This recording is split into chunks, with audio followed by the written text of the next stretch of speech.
Sexualité, attention, fragile. Quand dans un couple, les relations sexuelles se dégradent ou n'existent pas, comment réagir? Comment peut-on faire renaître le désir? Santé à la Une tentera d'apporter des réponses concrètes à ces questions délicates. Avec Top Santé, le magazine de la bonne santé.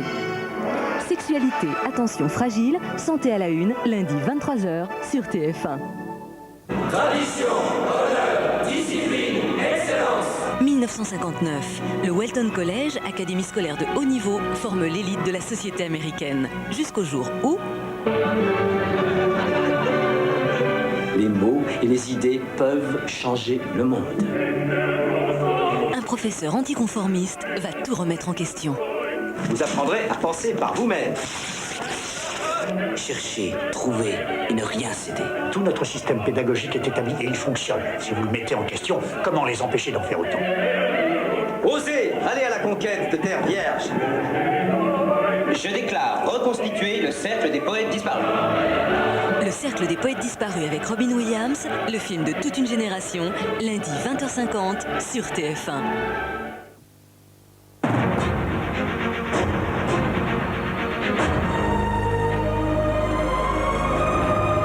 Madame, Monsieur, bonsoir.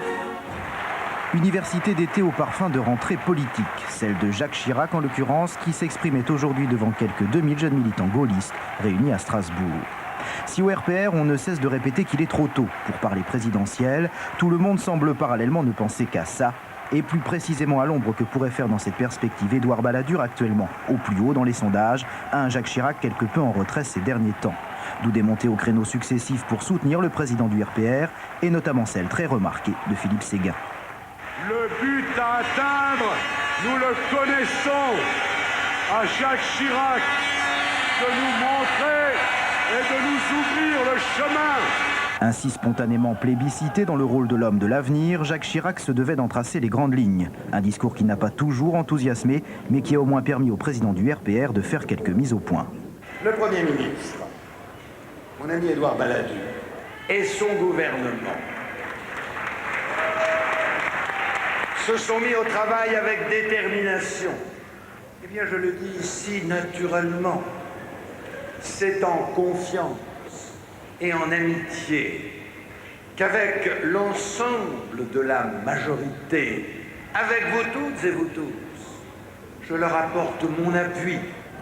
Édouard Balladur, actuel Premier ministre, Jacques Chirac, futur présidentiable, un rappel des rôles courtois mais appuyés pour décourager à l'avance toute velléité supposée du locataire de Matignon de réécrire la pièce.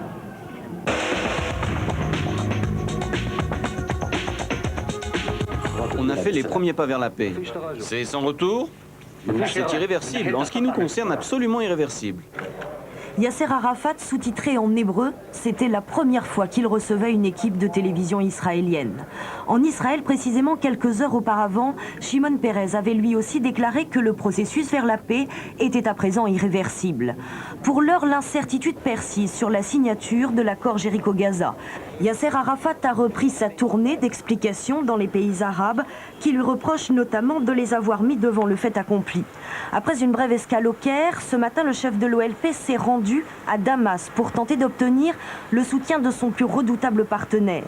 Après 6 heures d'entretien, le Syrien Hafez el-Assad a seulement déclaré « Les Palestiniens sont maîtres de leur destin, le choix leur appartient ».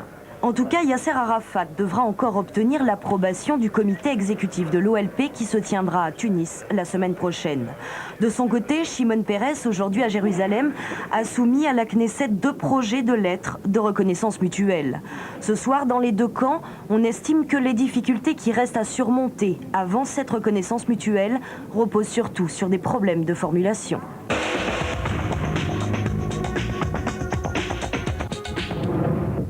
En Somalie, des hélicoptères de l'ONU ont attaqué vers minuit des positions du général Aidid à Mogadiscio. Un raid de représailles après la mort de 7 casques bleus ce matin, 7 soldats nigérians tués au cours d'une embuscade, tendue vraisemblablement par des partisans d'Aidid. Depuis mai dernier, 47 soldats des Nations Unies ont trouvé la mort en Somalie.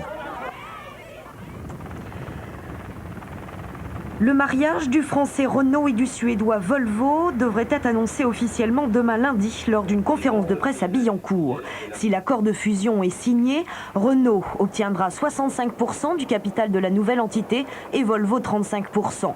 Le nouveau groupe, baptisé Renault Volvo Automotive, emploierait près de 200 000 personnes et détiendrait 12% du marché européen. C'est dans quelques heures que se jouera à Zurich l'avenir de l'Olympique de Marseille. L'UEFA devant décider si oui ou non l'OM participera cette saison à la Coupe d'Europe. Deux hypothèses. Soit les instances européennes se satisfont de la décision de surseoir à statuer prise hier par la commission disciplinaire de la Ligue. Ces derniers estimant manquer d'éléments, notamment l'absence de Jean-Jacques Edli aux auditions. Ce dernier serait actuellement en Argentine. L'OM serait dans ce cas en sursis. Deuxième possibilité, l'UEFA décide tout de même d'exclure l'Olympique de Marseille de la Coupe d'Europe. Dans cette hypothèse, Bernard Tapie l'a promis, il démissionnera. Au Brésil, l'arrestation de 5 policiers soupçonnés d'avoir participé au massacre de 21 habitants d'un bidonville de Rio de Janeiro. Le ministre de l'Éducation, François Bayrou, annonce la création d'une mission d'information sur la loi Fallou pour éviter, dit-il, une nouvelle guerre scolaire. Un alpiniste tué, 2 autres blessés aujourd'hui dans le massif de l'Oisans. Depuis le début de l'année, 64 personnes se sont tuées dans les Alpes. Équitation, le Belge Philippe Lejeune remporte les Masters de Paris. Le premier Français Roger-Yves Bost finit 3e. 3 minutes 44 secondes et 39 centièmes, l'Algérien Noureddine Morcelli a fait exploser de 2 secondes le record du monde du mile.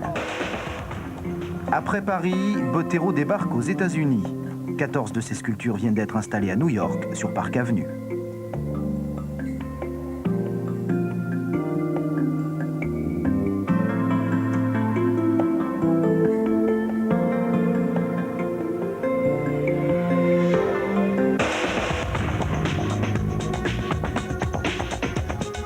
Moi, j'aimerais bien qu'il parle avec à M. Balladur. Il va lui dire quand est-ce que je bosse.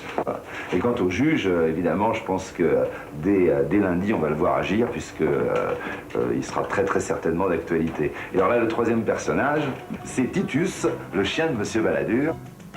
Toute ressemblance entre les nouvelles marionnettes et des personnages célèbres n'est absolument pas fortuite. L'équipe du Bébé Show nouveau a choisi de s'évader un peu du seul sérail politique. Près de 20 nouvelles bébêtes devraient ainsi faire leur entrée sur scène. Les autres, celles que vous connaissez déjà, ont gagné cet été des pieds et des mains pour pouvoir mieux évoluer en décor naturel. Et puis, à noter un nouveau venu dans les coulisses, l'humoriste Jacques Maillot. Bref, n'oubliez pas, rendez-vous avec les bébêtes demain lundi 19h50. Et oui, cette fois, c'est vraiment la rentrée. Bonne nuit à tous.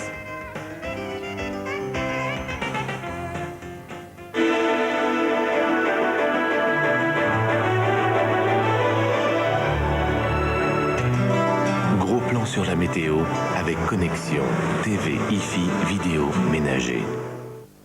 Madame, monsieur, bonsoir. Des nuages, de la pluie, des orages, bref, la semaine à venir s'annonce perturbée et nous allons d'un coup d'un seul plonger dans la rentrée. Regardez d'ailleurs sur l'animation du satellite, pratiquement tout est écrit. Alors ce qui s'est passé aujourd'hui, c'est que cette perturbation nous a encore apporté des nuages et s'évacue très lentement. Celle-ci, vous le voyez, nous est arrivée de façon atténuée.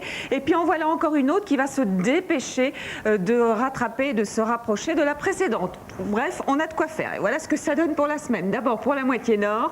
Donc demain, voici l'arrivée atténuée de cette perturbation, surtout sur la façade ouest. Mardi et mercredi, elle va s'installer avec un ciel couvert près de la Manche et des averses. Ailleurs, un tout petit peu de soleil, peut-être un peu plus mercredi. Et puis jeudi, on va passer dans ce qu'on appelle un ciel de traîne, mais une traîne active, c'est-à-dire des averses et des éclaircies.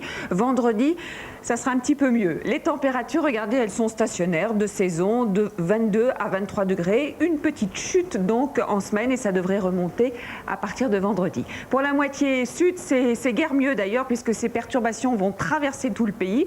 Donc en voici une partie déjà lundi sur le sud-ouest alors que sur le sud-est il fera beau.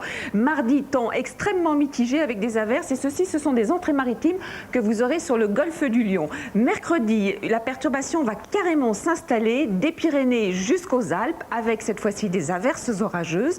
Jeudi, elle va descendre sur le sud-est ainsi que sur la Corse, toujours avec des risques d'orage. Et puis vendredi, petite amélioration progressive. Les températures, c'est pratiquement la même chose que sur la moitié nord, avec donc une petite chute dans le courant de la semaine, mais elles sont stationnaires 24 à 25 degrés. Allez, pour l'instant, je vous souhaite une très bonne nuit et j'aurai le plaisir de vous retrouver en ce lundi. Bonsoir, dormez bien. C'était la météo avec Connexion.